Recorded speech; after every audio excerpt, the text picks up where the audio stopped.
contrôle de la censure et des communications, du contrôle de la censure et des communications et de l'expropriation d'installations non inclus, non industrielles. Quant au département du commerce, celui-ci serait responsable de l'expropriation, de la sélection et de la distribution des biens, ce qui équivaudrait en effet au pillage systématique des États-Unis du recensement et des ressources humaines.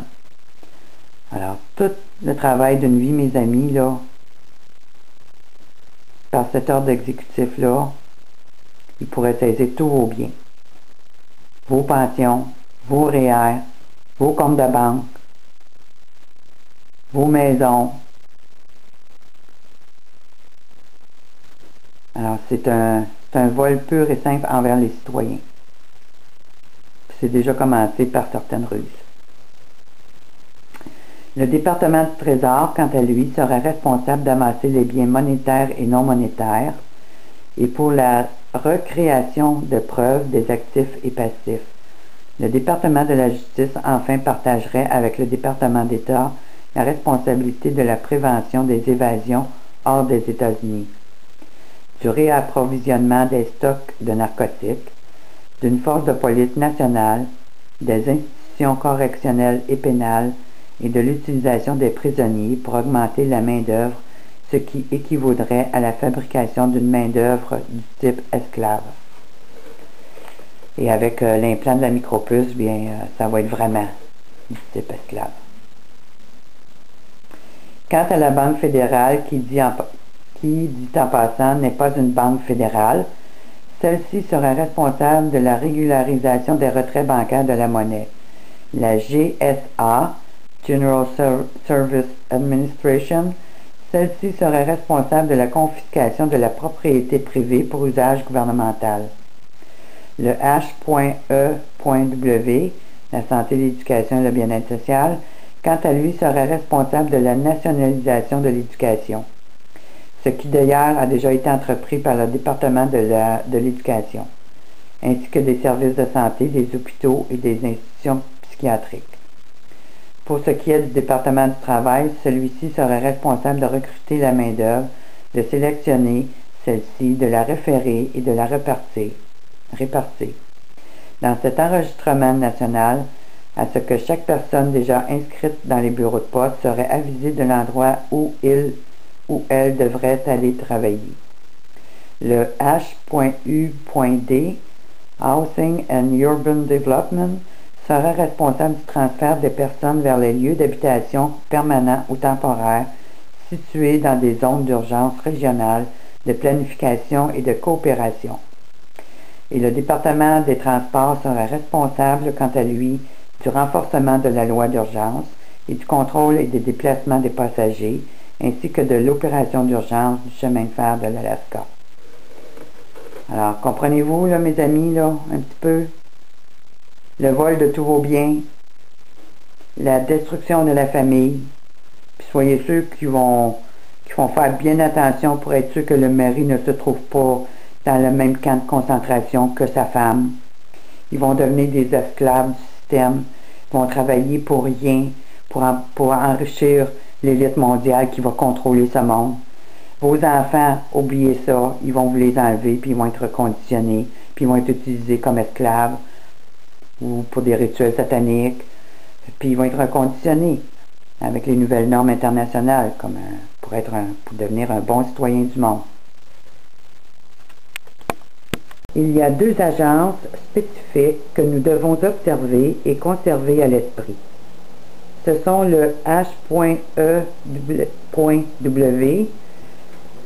en parenthèse Health, la santé, Education, éducation, and Welfare, département de la guerre, et le département de la justice, car ces deux agences sont directement reliées au département de la défense.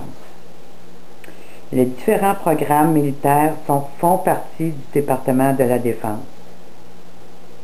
Sous celui-ci, nous retrouvons le secrétaire des armées, le chef d'état-major, le député, chef d'état-major du personnel, et de l'application de la loi, le commandement des forces militaires de l'armée américaine, de la réserve continentale et de la garde nationale.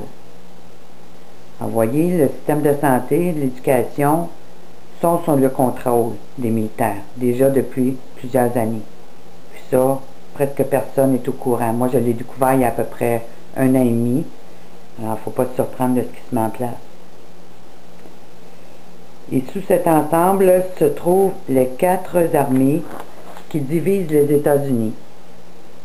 Sous la 5e armée se trouve le Provost Marshal, qui est directement relié au député-chef d'état-major pour le personnel chargé de l'application de la loi.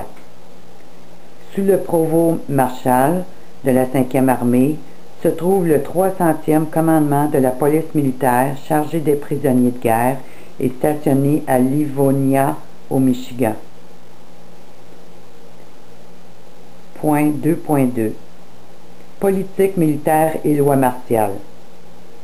À ce stade-ci, je cite du livre On Watch de l'amiral à la retraite Elmo Zumwalt les faits suivants. Kissinger déclara: « Je crois que le peuple américain n'a pas la volonté de faire les choses nécessaires pour atteindre à la parité et pour maintenir la supériorité maritime. Je crois que nous devons essayer d'obtenir le meilleur arrangement possible dans nos négociations avant que les États-Unis et la Russie ne perçoivent ces changements et l'équilibre qui en découle.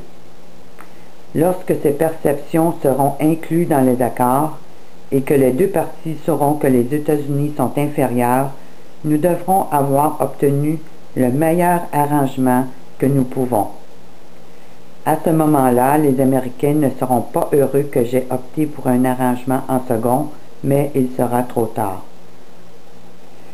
Zumwalt demanda: « Dans ce cas, pourquoi ne pas l'amener devant le peuple américain? Ils n'accepteront pas la décision de devenir les 2e meilleurs pendant que nous sommes dans une position de revenu national brut double de celui de la Russie. » Kissinger répondit: « C'est une question de jugement. Je juge que nous n'aurons pas leur appui et si nous leur demandions et dévoilions ce fait comme nous devrions le faire, alors nous perdrions notre force de négociation avec les Soviets. » Zumwalt demanda donc: « Mais n'est-ce pas là l'ultime immoralité dans notre démocratie, de prendre une décision d'aussi grande importance pour le peuple, mais sans le consulter? » Kissinger répondit alors: « Probablement, mais je doute qu'il y ait 1 million de personnes qui pourraient même comprendre l'issue de la question. » Et Zumwalt de répondre: « Même si cette présomption est correcte, ce million peut tout de même influencer l'opinion de la majorité. Je crois qu'il est de mon devoir d'opter pour l'autre choix. » Et Kissinger de conclure: « Vous devriez prendre garde que vos paroles ne provoquent une réduction de budget de la marine. » Voyez-vous la manipulation. Kissinger est aujourd'hui un conseiller spécial du pape Benoît XVI au Vatican. Entre parenthèses. Nous voyons donc quelle est l'opinion du département d'État par rapport au peuple. Un autre fait: le 30 décembre 1975, la Garde nationale de Californie annonça dans un communiqué de presse, dont je possède une copie, que les bataillons de la police militaire de l'État étaient organisés et entraînés pour faire face immédiatement à pratiquement tout désastre civil ou provoqué de main d'homme, aussi bien que pour assister les forces policières dans des situations d'urgence, ou même pour achever aussi bien leur mission d'assistance policière aux militaires. Je demandai à 4 des accusés dans cette affaire quels étaient leurs ordres de mission. Ils ne le dévoilèrent pas, bien qu'ils aient affirmé que cette information était du domaine public. L'entraînement en question pour la Garde nationale de Californie couvre des sujets tels que avoir affaire avec des individus ou des populations civiles, avec les procédures de détention, avec les droits des citoyens, et autres affaires similaires. Et vous savez aussi bien que moi que lorsque la loi martiale est décrétée, ou encore les règlements martiaux, les citoyens n'ont pas de droit, tout simplement parce que la Constitution est suspendue. Même les uniformes des gardes nationaux qui participent à ce programme sont différents des uniformes réguliers. Les porte-paroles de l'armée refusent de dévoiler plus d'informations quant à ces uniformes. Mais les unités paramilitaires du département du shérif de Los Angeles, qui eux aussi ont reçu cet entraînement, ont des uniformes de combat teints en noir. Puis ça, vous pouvez voir que partout dans le monde, là, où prennent place les mobilisations contre les gouvernements, ben, les polices de force qui sont contre les citoyens sont tous habillés en noir, les casques noirs, puis ils sont habillés comme des bonnes sœurs. Okay? Ils sont padés comme il faut. Alors, ils ont tous le même uniforme. Alors, on voit que ça, c'est maintenant mis en place. Partout. Un autre fait semblable est le plan de préparation au désastre du centre d'approvisionnement du corps de marine situé à Barstow, en Californie. Voici un extrait de ce plan. D'après la Constitution et les lois des États-Unis, le maintien de la loi et de l'ordre est la responsabilité des gouvernements locaux et des États. Et l'autorité de maintenir la paix et d'appliquer la loi revient de fait aux autorités de ces gouvernements. Il y a par contre des exceptions spécifiques au concept cité ci-dessus. Une de celles-ci se rapporte aux interventions fédérales face à des désordres civils dans certaines situations. Les commandants militaires sont considérés comme ayant cette autorité inhérente pour prendre toute mesure raisonnable pour la protection de la vie et de la propriété dans l'éventualité d'une calamité publique inattendue qui perturbe le processus normal du gouvernement et qui représente une urgence si éminente qu'il devient dangereux d'attendre des instructions des autorités appropriées. Ceci inclut les devoirs d'application des lois. Le manuel mentionne quelque chose comme Garden Plot Forces, dont nous traiterons du sujet plus en profondeur plus loin.